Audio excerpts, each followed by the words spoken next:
Today we will discuss the hospital-acquired pneumonia. Hospital-acquired pneumonia is defined as an episode of pneumonia that presents at least 48 hours after admission to the hospital and was not incubating at the time of admission.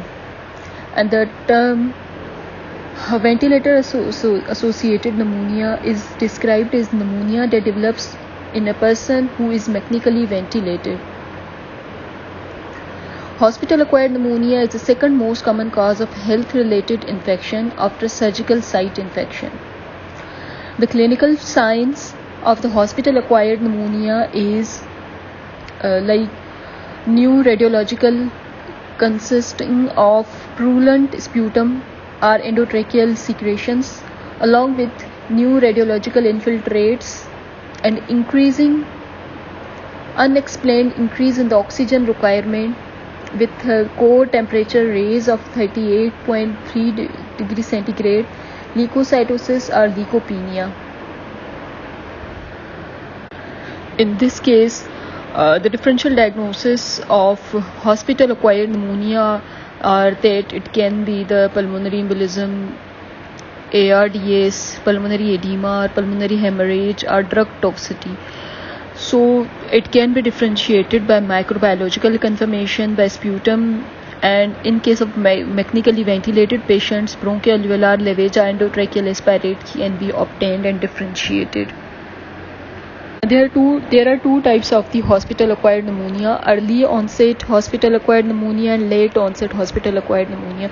If it is occurring within 5 days of hospital admission, it is the early onset hospital-acquired pneumonia, and if it is occurring after the 5 days of the hospital admission, then it is called late onset hospital-acquired pneumonia.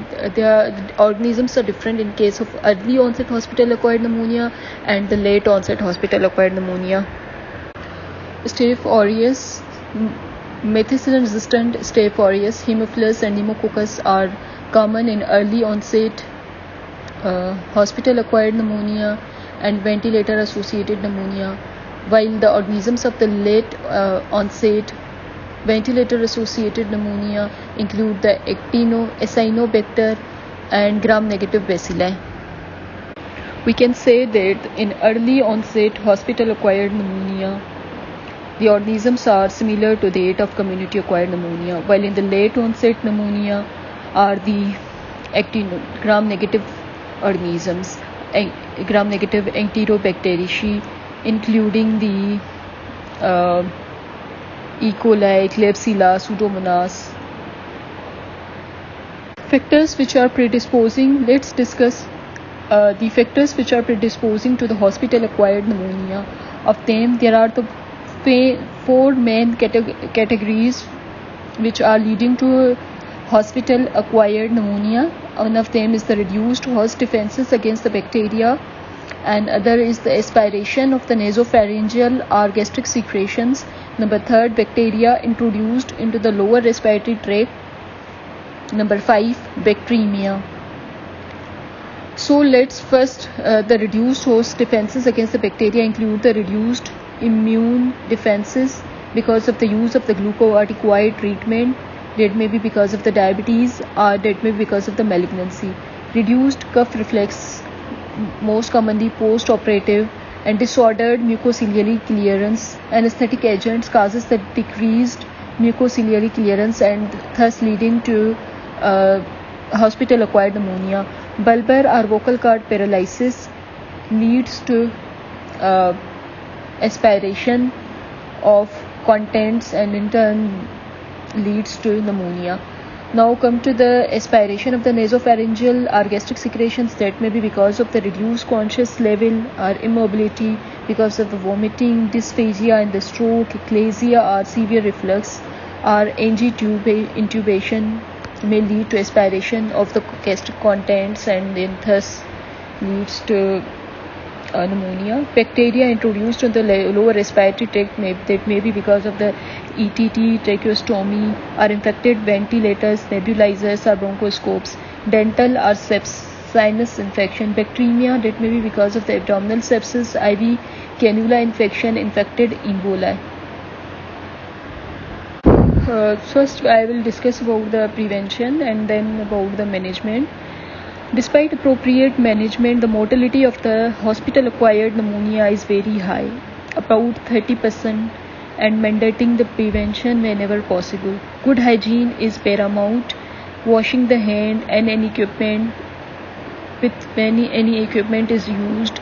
Steps should be taken to minimize the chances of aspiration and to limit the use of stress ulcer prophylaxis with proton pump inhibitors. Oral antiseptic chlorhexidine may be used to decontaminate the upper airway, and some intensive care units employ selective decontamination of the gastric GIT when anticipated requirements for ventilation exceeds more than 48 hours. So these are the preventions for the hospital-acquired pneumonia and ventilator-associated pneumonia. So let's discuss the management of the hospital-acquired pneumonia, along with the adequate oxygenation, fluid balance, physiotherapy for sputum expectoration, and adequate nutritional support. Proper antibiotics should be given.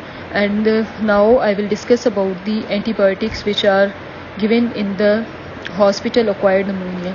If hospital-acquired pneumonia is non-severe, having the non-severe signs and symptoms and not at risk of resistance, then comoxiclav can be given 500 mg by 125 mg 8 hourly for 5 days and then review.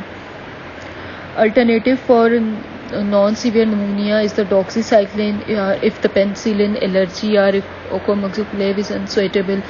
Cephalexin can be given, cotrimoxazole can be given, or levofloxacin can be given. In case of severe pneumonia, first choice IV antibiotics include the piperacillin, tazobactam, ceftazidime, ceftriaxone, cefuroxime, meropenem, ceftazidime with avibactam or levofloxacin.